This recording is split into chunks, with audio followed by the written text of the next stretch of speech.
Hello, this is Jay from MasterGuitarSchool.com. This is the first lesson in a series on the 12-bar blues and how jazz guys can alter it, add to it, and increase the complexity of it and so on. So we'll get into it. First of all, most blues guitarists like to play in guitar-centric keys like A and E, G.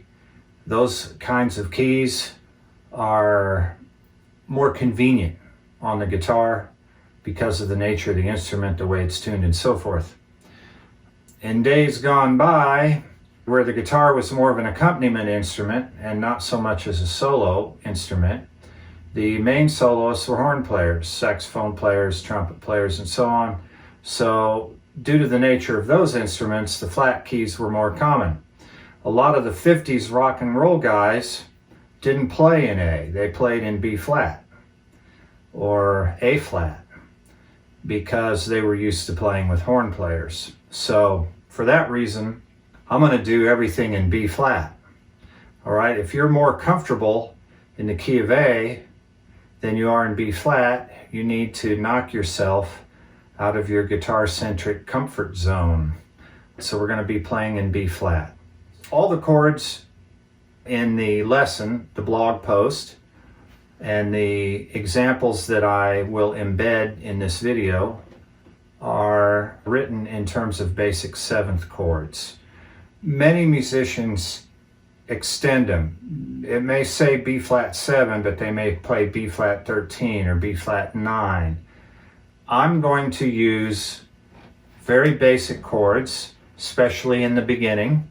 The 6-string roots will be a 7th chord that most people know.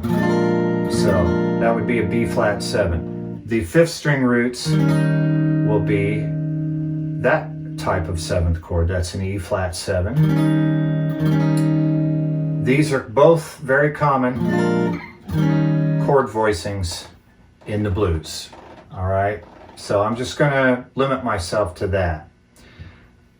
As far as extensions and alterations of 7th chords, you can go to several blogs that I have on the subject. One of them is called Quick and Dirty 7th Chords.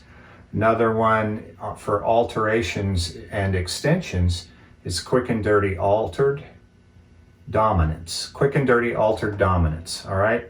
You can also go to the sales page for Unit 4 7th chords. There's a lot of free content on that page. You don't have to buy anything, but it is a sales page for the 7th chords download PDF. First thing we're going to do is establish the basic 12-bar blues form. All right, so we're going to be in the key of B flat. You have a B flat 7. That would be the 1 chord. The Roman numerals 1, 4, 5 are based on the notes of the major scale. So if we play a B flat major scale, B flat is 1, E flat would be 4, and F would be 5. So B flat 7 is 1, E flat 7 is 4, and F 7 is 5. Okay, so we have this basic 12-bar form. We have 4 bars of the 1 chord. 1, 2, 3, 4, 1, 2, 3, 4, 1, 2. Then we have 2 bars of 4. 2 bars of 1. Bar of 5. Bar of 4. Bar of 1. Bar of 5. I'll play through it again.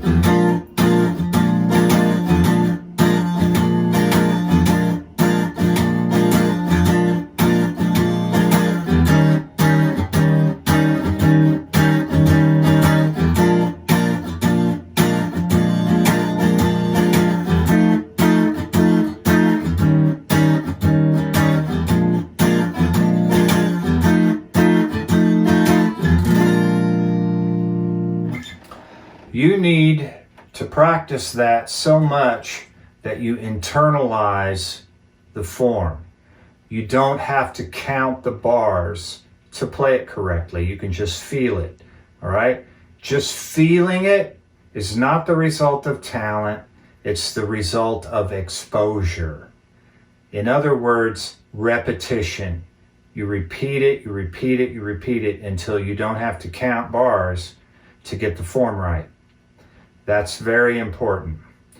Now, we're going to talk about common variations that happen with this form. The first variation that happens occurs before you even start the tune.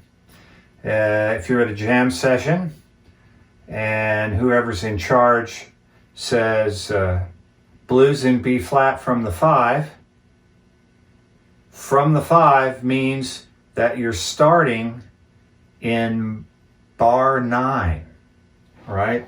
That's the 5 chord, the last line of the form. You're starting on the 5 chord, 4, 1, 5, and then you're at the top of the form. Okay, so if he says from the 5, you're using the last 4 bars of the form as an intro.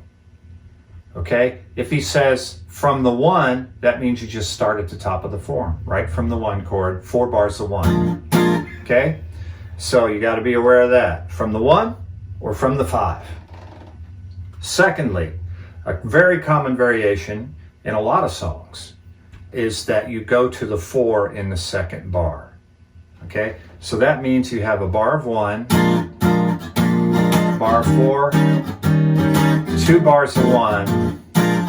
Everything else is the same as before.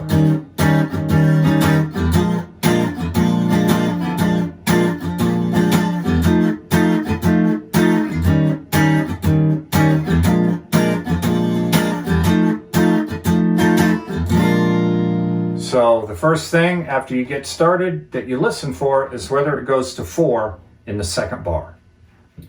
There are some other possibilities. The 10th bar can stay on the 5. So instead of going a bar of 5, bar of 4, it stays on the 5. 2 bars of 5, and then the 1. Another possibility is that you stay on the 1 on the 12th bar. So that would be 2 bars of 1. So the 3 possible alterations that we've covered so far is going to 4 in the second bar, staying on the 5 in the 10th bar, and or staying on the 1 for the 12th bar. Okay, so I'm going to play through the 12 bar form, and I'm going to play all those alterations. I'm going to go to 4 in the second bar, going to stay on 5, 10th bar, stay on 1. Okay, so 2, 3, 4. Going to 4 in the second bar.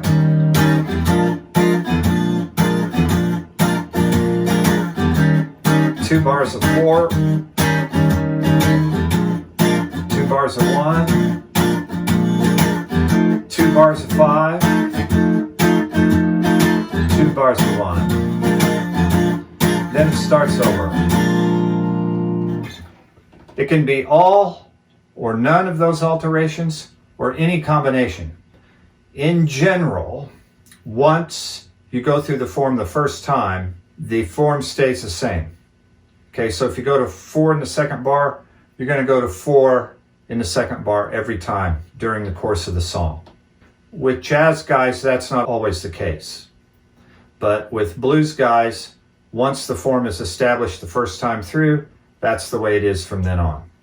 So that's a good thing to know. Once you figure it out, it's going to stay the same until the next song. Okay, there's another variation on bars 9 and 10 that I want to talk about. Instead of going from 5 to 4, it goes from 2 to 5. 2 in B flat would be C minor, or C minor 7.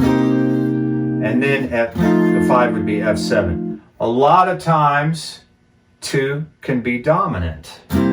C7, F7, and then the 1, and then the 5. I prefer the dominance, but it can be either, so you have to listen. Use your ears. Is the 2 minor or is it dominant? I'm going to play it as dominant. for reasons that I'll explain in a minute. Okay, so here's the 12 bar form, going to 2 to 5 in the bars 9 and 10. 4 bars of 1.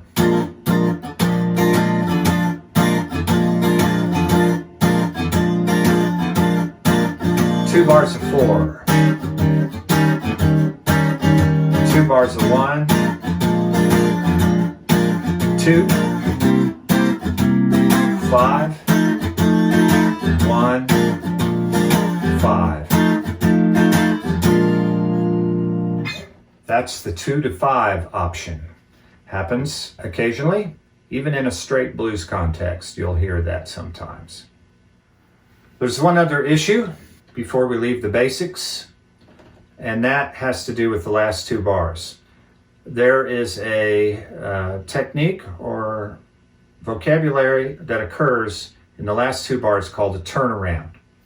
There are dozens and dozens of turnarounds. I'm not going to get into them all, but I'm going to give you one that's very common. The last 2 bars, you have 2 beats of 1, 2 beats of 4, 2 beats of 1, and 2 beats of 5. So we're doubling up. You got 2 chords per each bar. So from the 5, what does that mean? That means we're starting at bar 10. All right? From the 5, here's the turnaround.